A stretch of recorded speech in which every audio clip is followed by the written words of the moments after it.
Okay, well, I think I'm starting to see that number stop jumping. So we are going to start this night out. I will start by introducing myself. My name is Ann DeLuca, and I serve as director of our Office of Student and Family Support, and I will serve as your MC tonight. And so the topic that we're focusing on is helping seniors prepare for graduation. We have a great panel lined up for all of you. And so just a couple of things before we jump in. Let's see where, here we go.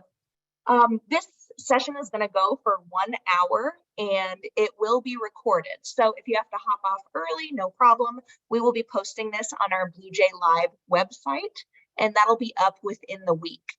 Also, if you're interested, our previous recordings are also posted on that website. So you can like pop some popcorn, watch through them, see if there's any extra content that you'd like to view that we've done in the past semester. We will be using our Q&A function during this panel. And so what I would like to do right now is all of our folks watching at home, if you take your cursor from your mouse and go down to the bottom of your screen, please click the Q&A button. And in there, go ahead and type where you're sitting tonight. So like where you're from. And that'll kind of give you a ability to test out the Q&A function. Oh, here's some come. I see St. Paul, Minnesota. Ooh, Minnesota. Topeka. Colorado. Kansas City. Go Chiefs. Ooh. California. Phoenix. Oh my gosh, so many of them are behind the scenes. Marianne Tejan, she's gonna have a lot of work to do clearing these out. Great. Well, feel free to keep putting those in there if you'd like to practice that Q&A function. Essentially, throughout the whole night, if you have a question, you can put that into that Q&A button, and we have folks behind the scenes who will be answering that. If it ends up being more of a personal question, we might recommend that you shoot us an email at success@creighton.edu. But again, we're excited to engage with all of you tonight. In addition to using the Q&A function, we will also be pulling some questions to ask our panelists live at the end of the session. And so that's kind of how we're going to be interacting with you tonight. So with that, I will share our panelists tonight. We have from the Office of the Registrar, Melinda Stoner, who's going to talk a little bit about making sure students have their graduation applications in, making sure they're meeting all of the deadlines that they need. We have Katie Larson, who is the director for the Center for Advising, Resources, and Support. And she's going to talk a little bit about our students who might potentially take a gap year after their senior year, and also share some good, warm, and fuzzy advice for both seniors and their parents and families. We have Caitlin Knopik, who is our Director of Events for University Communications and Marketing.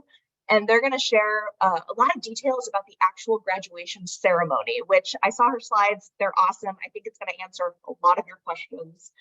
And then finally, we will end the night before Q&A with Jeremy Fisher, who serves as our director of the John Fahey Career Center. So like I said, we have a great lineup of folks participating tonight. But before we jump into our first slides, we have a reflection to offer from Jeremy Fisher, again, who serves as the director of our Career Center. So I'm going to turn things over to Jeremy. Thank you, Anne.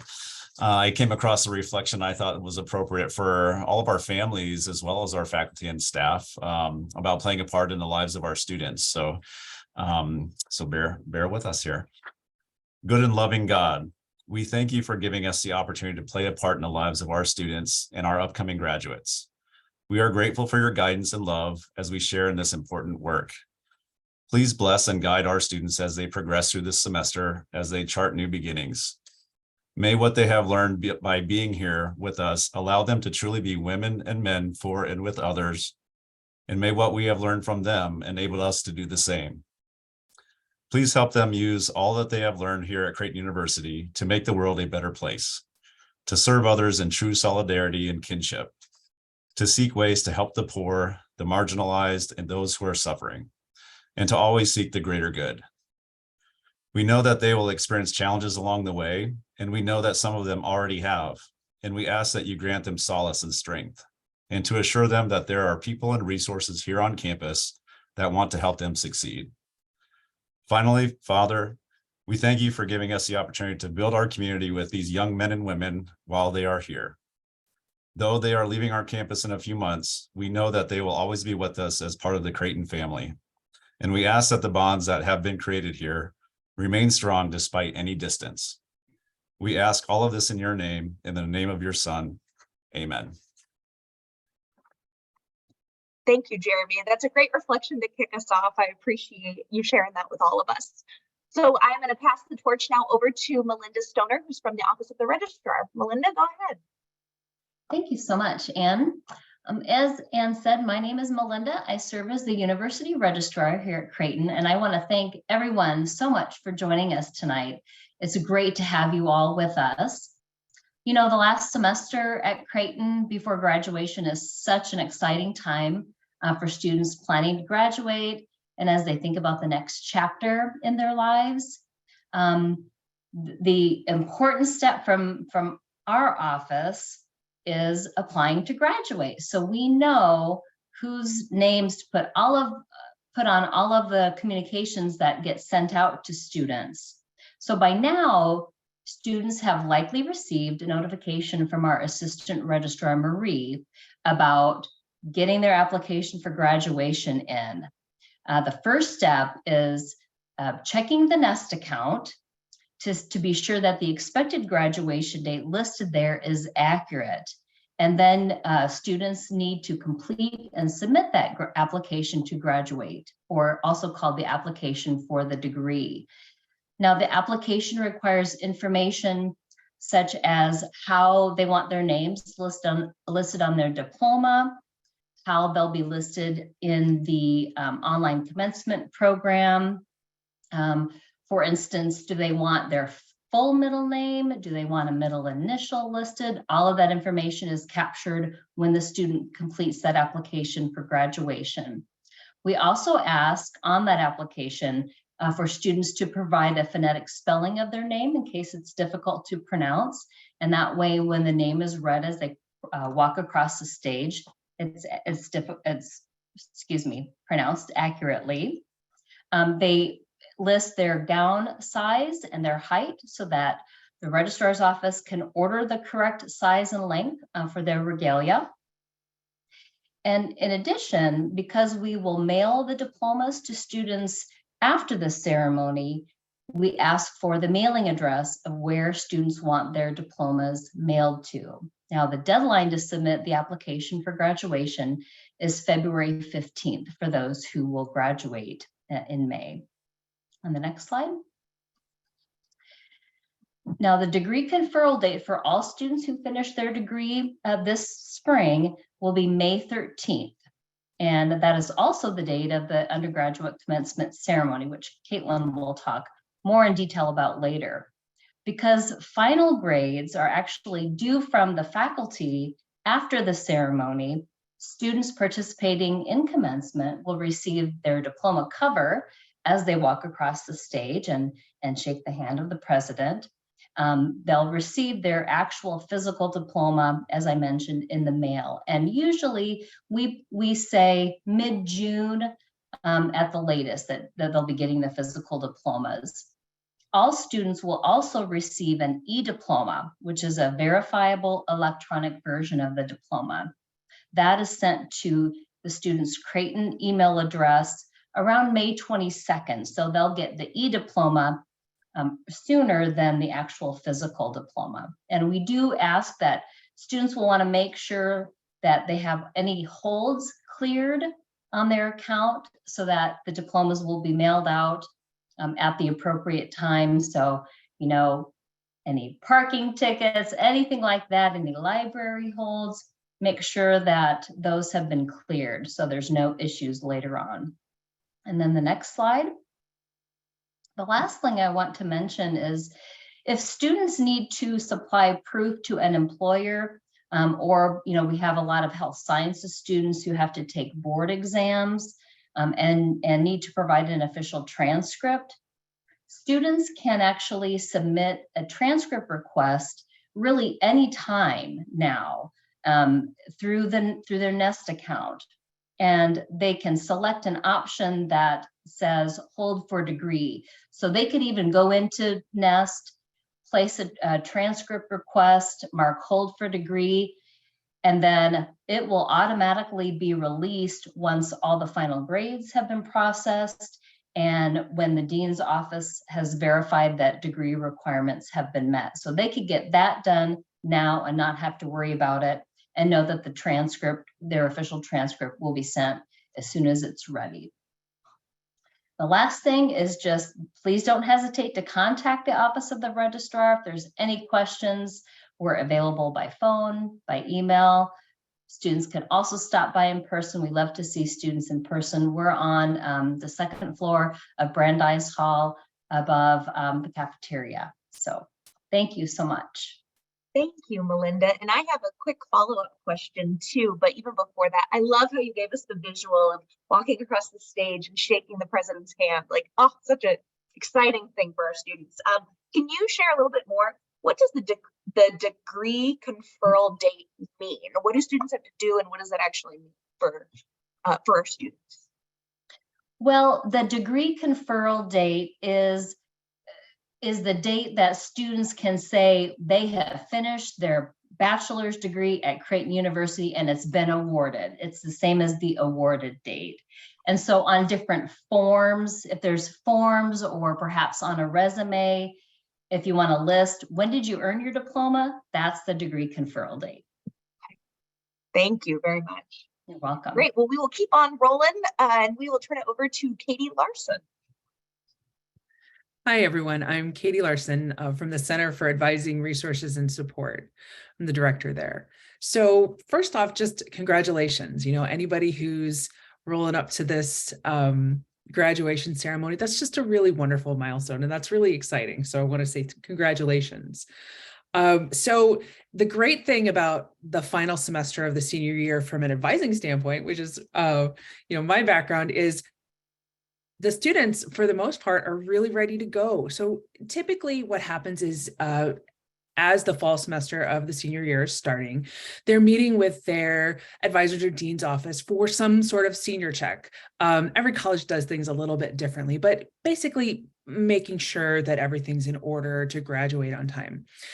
And usually that's a great time to point out red flags or to say, oh, we need to request a substitution for this spring class that, is going to be offered differently. So that's mostly done. Now, students need to be actively, they have this wonderful degree audit that Melinda's team maintains, called Degree Works, or their degree audit. And so, once in a while, a student will pop in there and go, oh, we talked about that substitution was approved, but the change hasn't been made in the file, things like that. Mostly it's cleanup at this point for students who've been cleared by their advisors to graduate.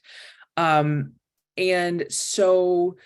I just wanted to point out that since this, this call was for seniors, but not, only graduating seniors, if there's anybody out there who knows that their senior is going to graduate in December or something, I just wanted to let everyone know that we have a really wonderful team that reaches out and makes sure that seniors who need to or choose to take more time are very well supported. I met with a student athlete yesterday. She got an extra year of eligibility, so we kind of stretched things out a little bit for her so that she could play out all of her years of eligibility. So on our next slide, we'll talk about, so my office, one of our primary jobs is to oversee pre-professional advising. So we work with the staff advisors and faculty advisors who are going to be advising folks who want to go to professional schools such as medicine, law, physical therapy, occupational therapy, physician assistant, and many more. So some students are planning to take a gap year. So they are still going to apply to professional school, but for a lot of reasons, they may have decided that they're going to have a year off in between their graduation from their undergraduate and when they go into a medical school or law school or some other professional program. And if that's you or your student and people are wondering, is that bad or is that it's actually increasingly common. I just want people to know that nationally, this is a national number. It's about 65% of students in allopathic medicine programs were taking at least a year between undergrad and professional school. At Creighton, it's not quite that high as the national average, but we still have a good number of students who do that. And most of the students are using that time to become better candidates for their programs, right? So, and it depends, like, it's individual to each student, right? It depends what your application needed to show what's going to be what you're going to do. So if you had extremely strong grades, but maybe you didn't have as much patient care experience, if you're in a program that required patient care, then you might use that gap year to be working in patient care. Or if you were looking for maybe a little boost to some academic things, sometimes people will do some extra science classes or program things like that. So if anyone has a student in that situation, what we really want to make sure people know is that we're here for them to help them figure out what would be a good experience. CARS staff, pre-professional advisors definitely can help. Sometimes when it's looking for in some programs, maybe you're thinking about law, but you'd like to explore, some internships that are going to give you some really good background for pre-law. It doesn't necessarily have to be a law specific internship. In fact, that's not that common, but something that's going to give you that professional experience, you go to the Career Center. But I also want people to know that our professional school admission staffs are wonderful. They will help you kind of evaluate yourself and take a step back and go like, what could I do? Where am I needing it? They can say, oh, your academics are rock solid, but you need this. Or, oh, you're a little short in the service or volunteering or working with people on their worst day, So I just want people to know that if they're in that situation, there's lots of help available at Creighton if they haven't figured out what to do with that time. And I think on my next slide, and this is just a little general advising report from an advisor. I can't stop. I'm going to advise you. So celebrate the win. Okay. Graduation is the beginning of a lot of uncertainty, but it's also a really good thing. Nobody gets a bachelor's degree at Creighton, or really any degree at Creighton, without having put in just a tremendous amount of work and dedication. And so I know that, and this is an example from, my own extended family, but I know that as I've seen my younger siblings and cousins, and now some of my cousins' kids, right, come up through and be ready for graduation, we definitely, we're all very proud of them, but I don't think we say, hey, we're real proud of you. We sometimes say, well, where are you going to work? And what are you going to do for a job? And, have you planned this? Have you thought about this? And have you done this? And all of those things are important. And as a parent, I want to know about that job, right? I want to know that. And wonderfully, we've got a wonderful section of this presentation that's all about the resources available to students from the John B. Fay Career Center. But I also think that for every time that we ask those questions, I'm hoping in my family that we can also turn around and say, hey, we're proud of you. I think sometimes people think that, that goes without saying, but does it? So I want us to celebrate that time. So that's my call to families. And for seniors, I also my call to seniors is to be in that moment a little bit. There's some really cool milestones in this last year, graduation day among them, but other things through organizations that you're a part of and other connections that you've made on Creighton. And so it is important to be thinking about what's next, and it is important to be doing all those things, but make sure to take that time to soak up that last semester too. I want people to know that when students graduate, that is not, the end of when we're going to be helping them, right? So people can still get help from career advisors or pre-professional advisors, admissions officials for graduate and professional schools. We're all going to be there for that student. I was actually in a meeting today with a faculty member who mentioned that that she had just spoken with an alum that we had both taught years ago who was reaching out looking for more employees. So there's all sorts, and she was able to recommend some folks. So I think that there's just a lot of continued support beyond graduation at Creighton, and I really like that. I also recommend that staying connected to that network can be really good. And the Alumni Association, they'll reach out to you. You'll hear from them as you're graduating, but gives you a lot of opportunities to connect with other folks as well. And I think that's really it for me, Anne. Great, thank you, Katie. I think what I heard echoing throughout your slides was that our students and family members are Bluejays for life, right? You can come back, you can continue to work with the Creighton University faculty and staff. Thanks, Katie. Okay, next up, we have Caitlin Knopick to talk to us about the graduation ceremony. So Caitlin, I'll turn it over to you. Yes, thank you.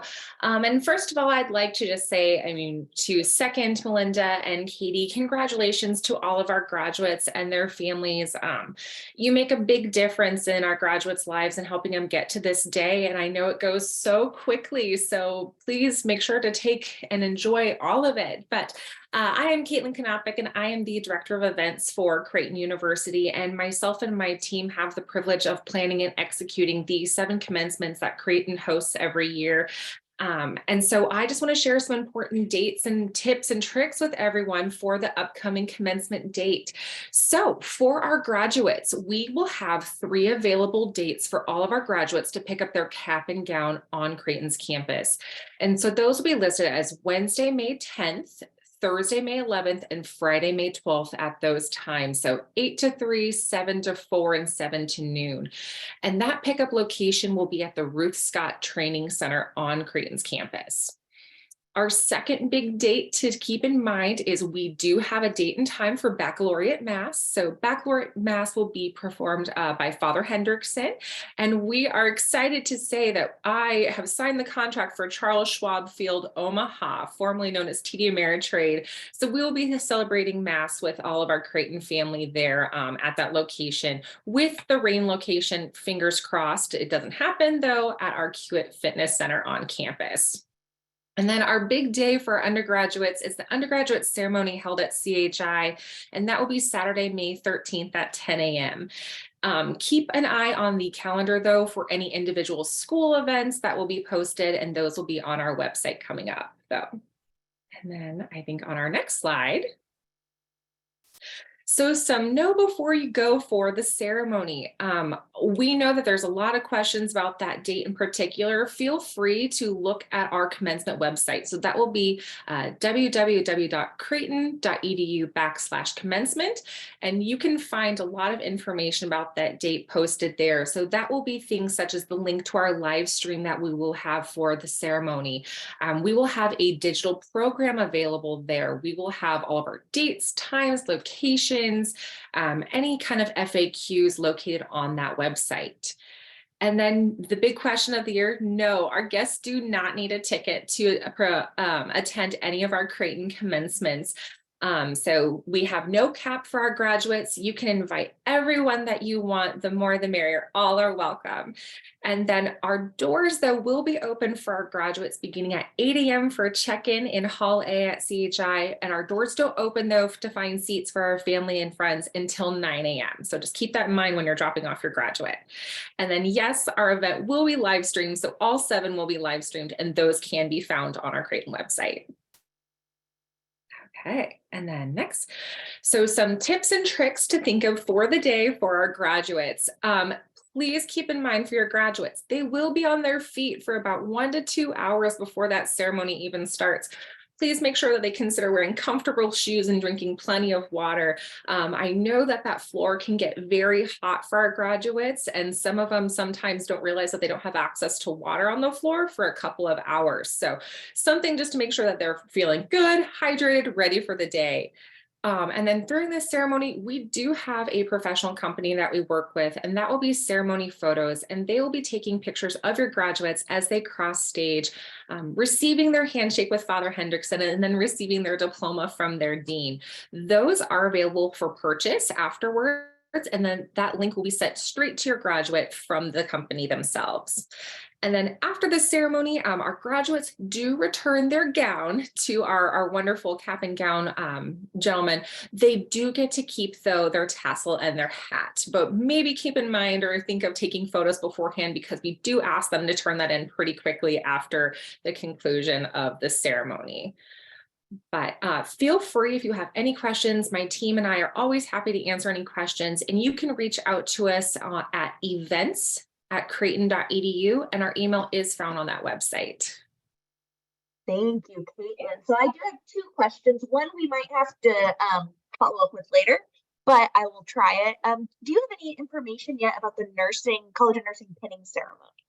So the nursing painting is a little bit different. That is hosted by the school itself. And so I do know that we are working with them to get that date from them and have it posted on the website, along with all of our receptions and any other events that the schools will be hosting. Great, thank you. And then other question, are students allowed to decorate their cap?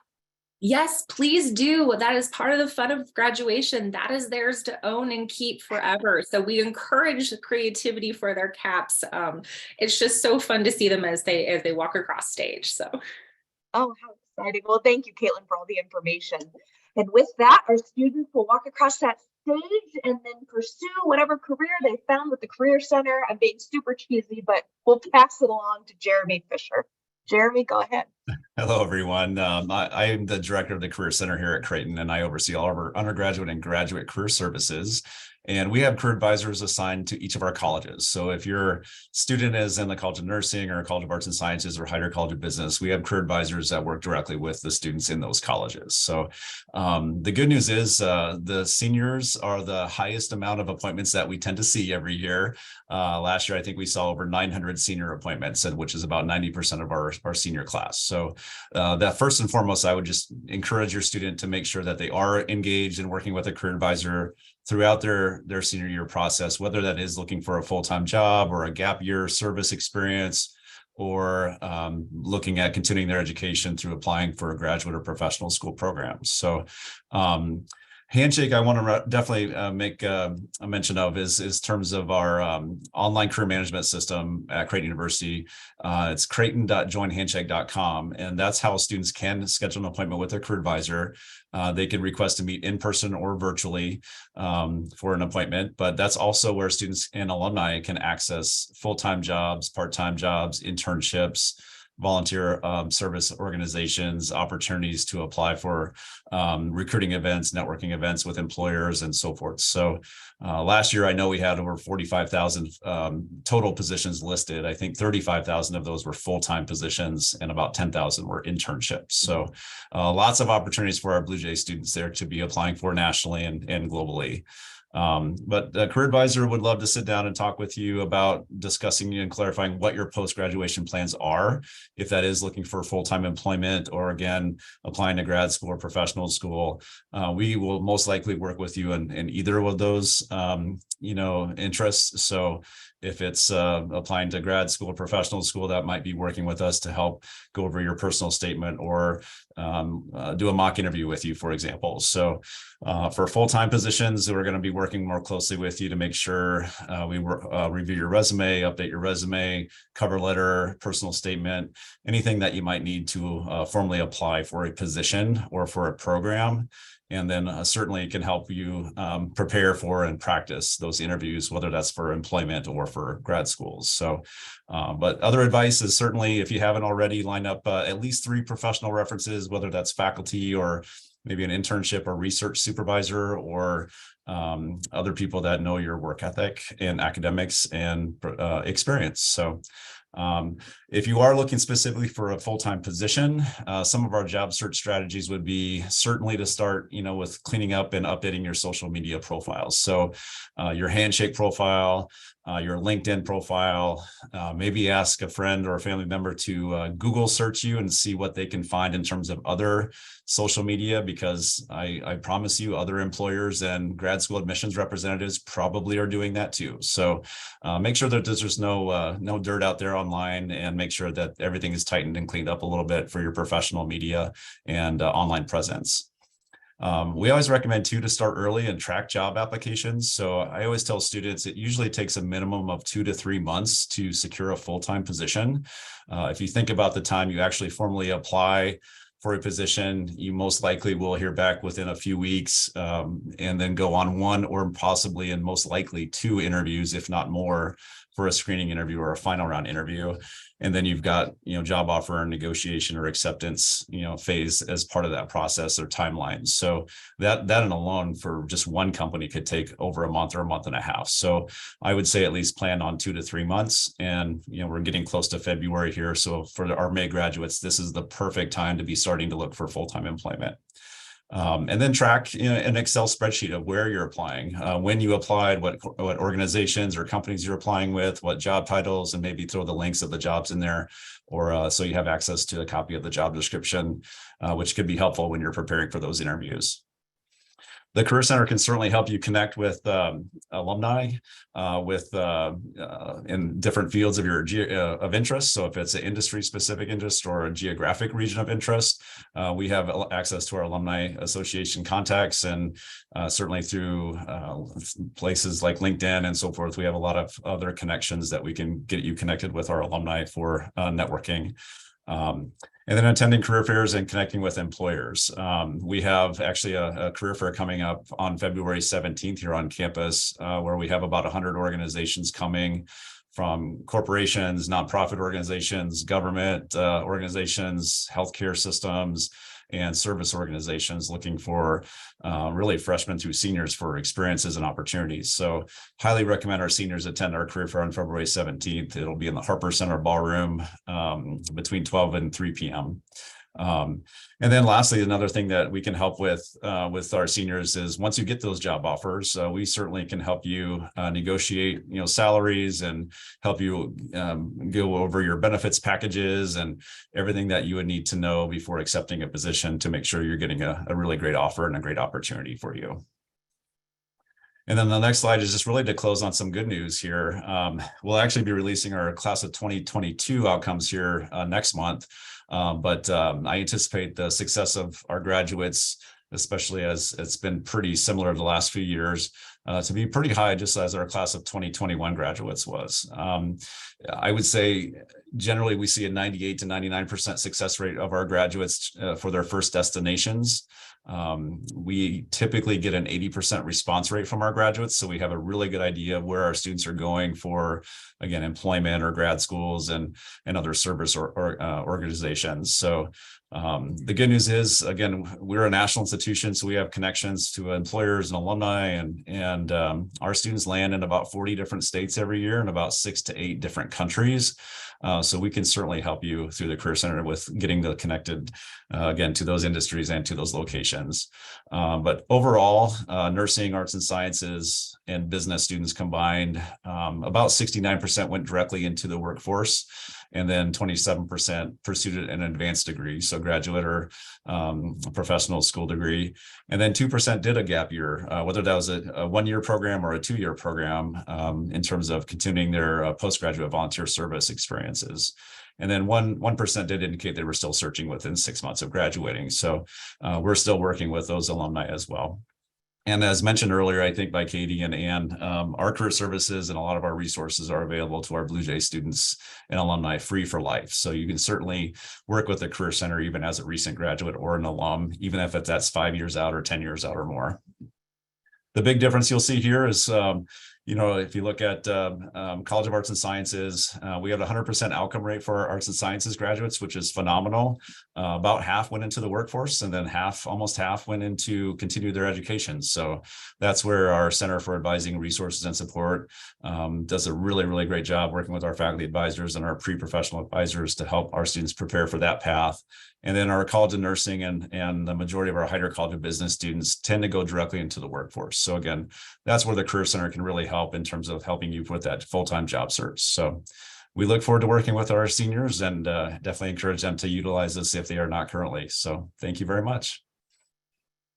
Thank you, Jeremy, for sharing all of that. And I will say I saw a lot of questions come through on the Q&A for you, Jeremy. And so I'm just going to kind of skim through some ones that I think a lot of folks would want to know the answer to, and then some that were submitted ahead of time. So the first one is how should seniors balance working with their coursework and managing going to job interviews? How do they balance that? Yeah, absolutely. I think the key there is, I think employers are flexible too around your class schedules and exams and so forth. But I think the key there is, I know most of our faculty are very, very accommodating to allow you to go on those interviews. So especially your senior year. The key is to make sure you communicate with your faculty and professors beforehand and not just skip a class in order to do an interview. We find that very, very common, and we see that very, very much where our faculty are very accommodating to help, because they want to make sure you're going to be successful to post-graduation. Thank you. Okay, another kind of a hard question, and it's kind of a scenario, so stick with me on here. If a student has a job offer with a deadline that they need to accept it by, but they haven't heard back from some other companies, what advice would you give them? Absolutely. It's certainly appropriate to ask for an extension if a student needs one. An employer may or may not give one, but it's certainly worth asking. And I think what we tend to see is maybe an employer will give you an extra week or two at the most. If you need a little bit longer, you can maybe ask, when do you need to have a final decision by, at least to have a hard deadline, because a lot of companies are accommodating about that. But of course, they are trying to fill positions, quickly as well in a very competitive job market. So at most, it's worth asking, and you potentially could get another week or two to decide. If a candidate or a student knows it's not the right fit or the right opportunity, it's okay to say no to a job, because there's a really good job market out there for our college graduates right now, and there are a lot of other opportunities that can be applied for. Thank you. And then one more question that I saw from the Q&A is, do we have a space for students to get a professional headshot done? Absolutely.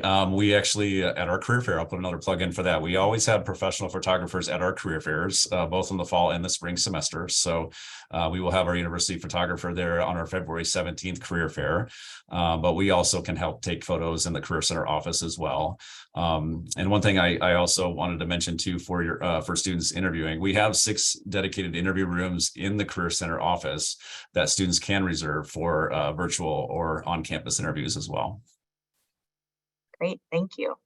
I think a couple more questions we're going to send over to Caitlin. So Caitlin, a few that I saw come through the Q&A was talking a little bit about scheduling. And so if families can check in at 9 o'clock, is there going to be a line? Should they get there before 9? What's your best recommendation for family and guests? Yeah, so this is kind of a new one for Creighton. So last year was our first non-COVID ceremony since 2019. And I would say one of the great changes that we made is actually having our undergraduate ceremony be just that, our undergraduate ceremonies. We don't have all of our have professional schools with us. So that does allow more seating now for our guests to join us at CHI. And we do have all the lower and upper bowl available for all of our guests. So great seats everywhere. Last year, we didn't have any kind of lines or backups. We try and get those doors open right away at 9 a.m. so we can have people come in and take seats and not feel rushed. But I would say between that 8:30, 8:45 timeframe is great to get there for if you're looking for front row seats. Great. And then what about, and this might be something that you post later on the website, what about parking and accessibility? Getting those questions. Yes, so parking is available from CHI. They do have, unfortunately, they do have an associated fee with the parking for CHI. And so then we will post all of our accessibility parking though on our website as soon as we have that verbiage from CHI. Great, thank you. This next question's in the Q&A, and I'll be honest, I don't know if it's for Caitlin or Melinda, so you might have to, buzz in to answer. Is there any information regarding other graduation regalia, such as cords, stoles, or medals? Which office manages that? What information is out there right now? So I will say for things like medals or cords that potentially honor societies may hand out, that is something that the sponsors or the dean's offices will be in touch with those students. Students who are serving in the military do get red, white, and blue honor cords. And that is something that is handed out when students pick up their regalia. So that the military cords are handed out when they pick up their cap and gown. But yeah, it's the other kinds of things that are related to the students, clubs or organizations. I would recommend the student check with their sponsor to see if that is something that will be given. Great. Thank you very much. Yep. This next question is for Katie Larson. Katie, what advice do you have for parents and families who this is their first graduate of college? How can they savor those moments? You kind of talked about the warm and fuzzy side of things of having a senior graduating. Do you have any advice for how to enjoy those moments? So I do think that,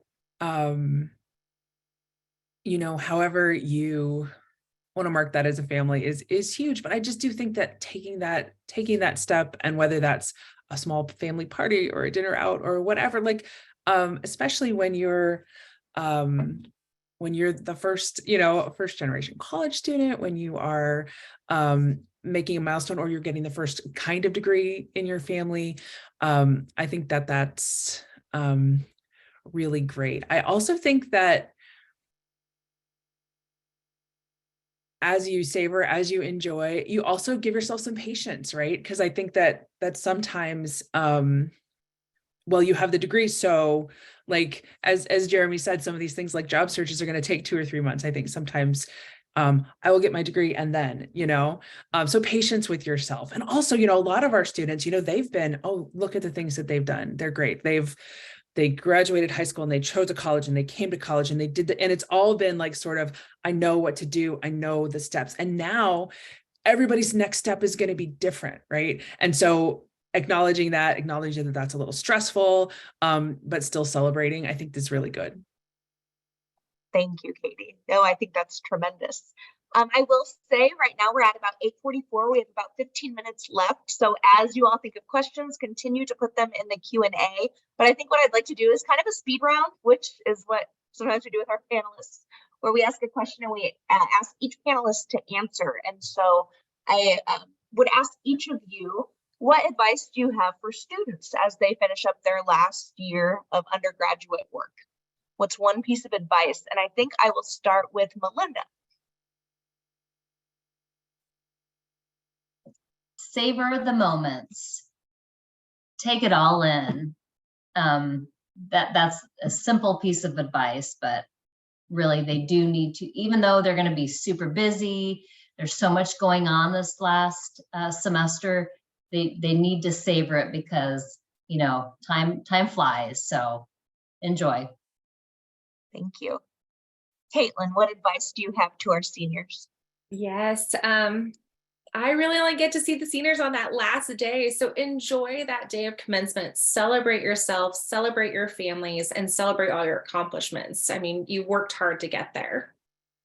Thank you. And Caitlin, I'm going to kind of intersect in the middle here because I see a good question come in about the actual ceremony. And it's, how long is the undergraduate ceremony and where might be a good location to take pictures before the ceremony? Yes, so our undergraduate ceremony is about 2 hours, 15 minutes. We try not to rush those graduates across the stage when reading names, but I would say at most 2 hours, 30 minutes. And then for pictures, we really have some great spots on campus before that ceremony, since we don't have to be there till 8:30 for our graduates. So campus is a really wonderful place. And then outside of CHI, and we will have a whole bunch of fun marketing materials out front of CHI for photo opportunities for our graduates and their families. Oh, great. Now, Caitlin, they're rolling in with questions for you. I think my advice was going to take a left turn. When will the students know their seating assignment or like the map, so that way families can figure out the best place to sit? Or is that a morning of? Nope. So so students, we will not know their actual seating assignment, but I can tell you on a map, hopefully by the end of the week, where each college will be in reference to the stage. So we can either let you know if that college will be stage left or stage right for seating, and that will be posted on our website. Great. And I know that that arena, I mean, every seat is a good seat there. So no, that's super helpful. Thank you. I think I see some other questions sneaking in here, but I'm going to go to Katie Larson for her advice for seniors. Katie, what do you have for us? Comfortable shoes and eat food before you go. Okay. No passing out. Not okay. I love it. Jeremy, what advice do you have to our seniors?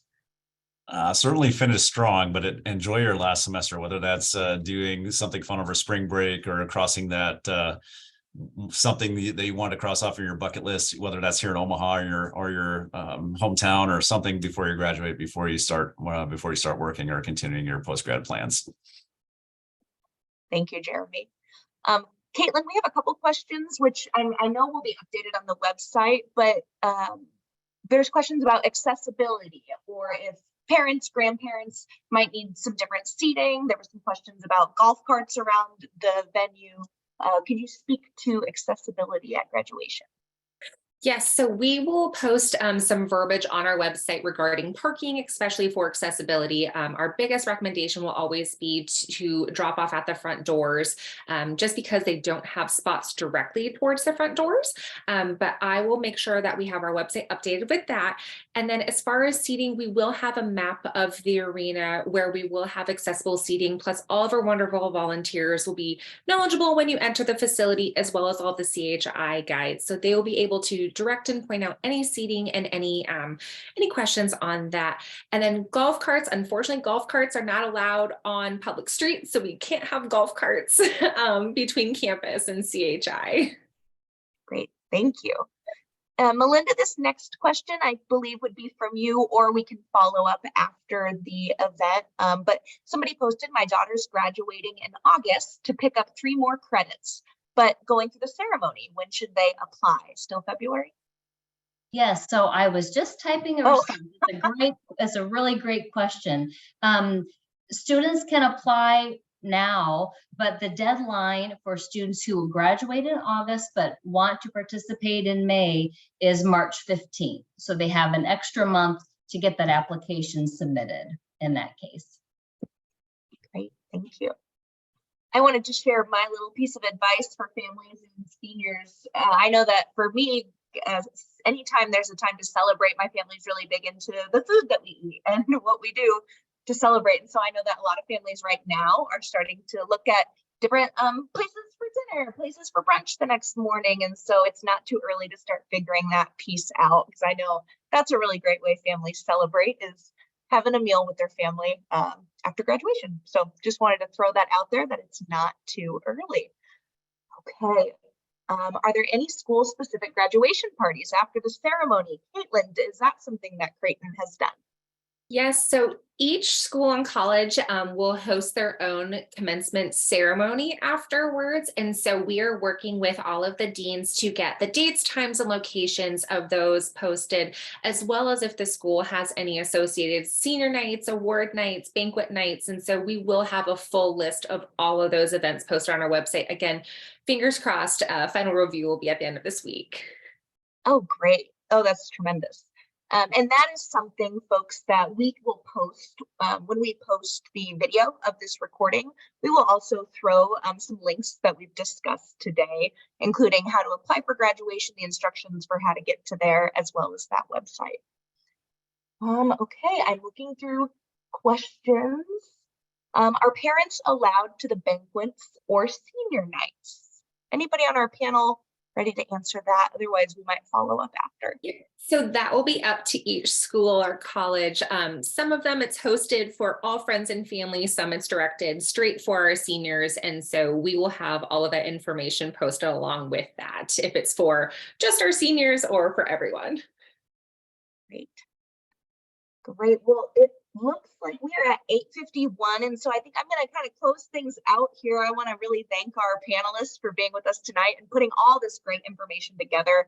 I think that I learned a lot listening and looking over the slides. And I know that our folks at home learned a lot too. For folks at home, I just want to reiterate that we're the Office of Student and Family Support within the Success Center at Creighton University. And so if you ever need anything, I always say between now and the moment your student graduates, which is coming up, You can call our student and family support desk, and the number is 402-280-1212.